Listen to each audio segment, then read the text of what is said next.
Nikdy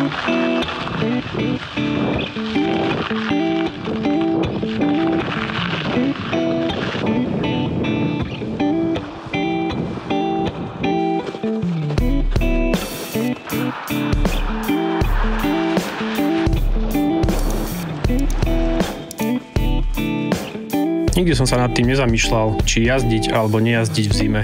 Hneď ako som pred asi 10 rokmi začal bajkovať, neriešil som, či je zima, či leto. Začal som jazdiť do práce, ale občas som sa šiel len tak previesť.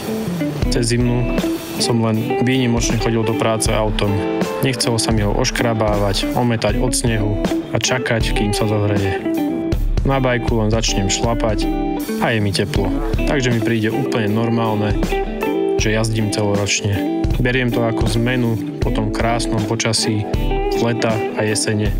Mám rád horšie podmienky, hmlu a aj to najhoršie počasie si viem vychutnať a viem si v ňom nájsť niečo, čo ma baví.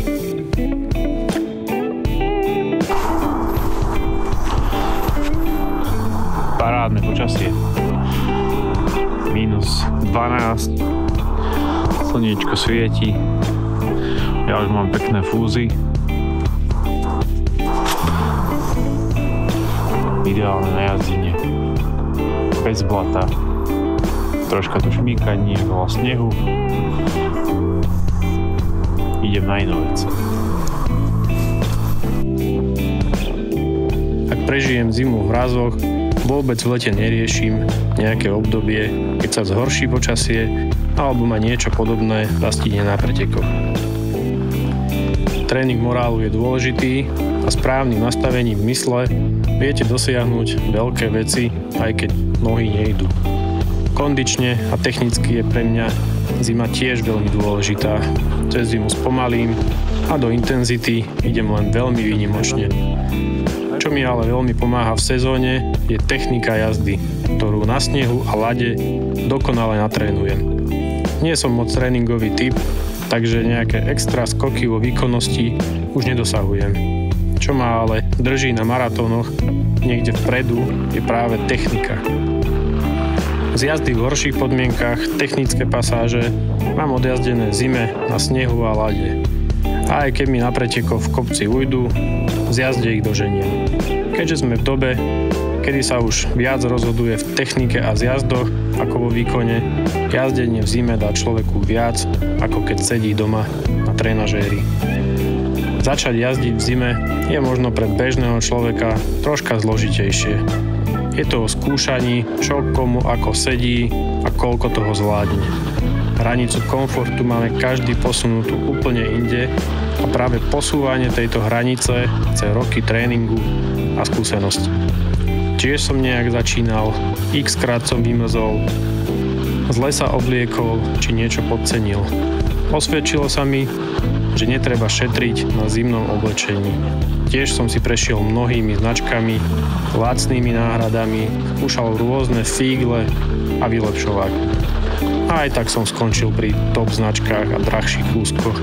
Ak by som rovno šiel do nich, možno aj ušetrím. Mne najviac býva zima na nohy. Aj keď mám top tretry, je mi v nich. Aj tak stále chladno a jedine v kombinácii s vyhrievačmi v nich viem odjazdiť v mraze aj 6 či viac hodín. Naozaj to kvalitné zimné oblečenie funguje na vysokej úrovni a v dnešnej dobe nie je problém komfortne jazdiť naozaj v akýchkoľvek podmienkach. Často sa ma ľudia na tieto veci pýtajú, takže ak máte nejaké konkrétne otázky, kľudne mi ich napíšte do komentárov a ja vám rád odpíšem a poradím. Pri zimných jazdách nepodceňujem ani jedlo a pitie. Aj keď v zime smäď nepociťujem, telo vodu potrebuje. Rovnako je to s jedlom. Treba dbať na prísun energie a nepodceňovať to.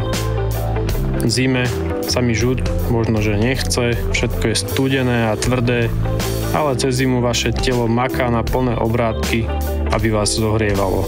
V zime väčšinou prechádzam na sušené ovocie, ktoré v zadnom vačku nikdy nezmrzne, je v ňom kopec energie a telo si tak oddychne od tých klasických tyčiniek či gelov.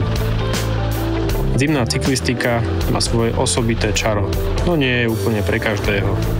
A možno práve preto ma tak baví. Vonku je menej ľudí a aj klasické hrádzové cyklotrasy sú väčšinou celé pre nás. V lese málo kedy stretnete cyklistu a ste pre ľudí len podivín, čo nemá čo robiť.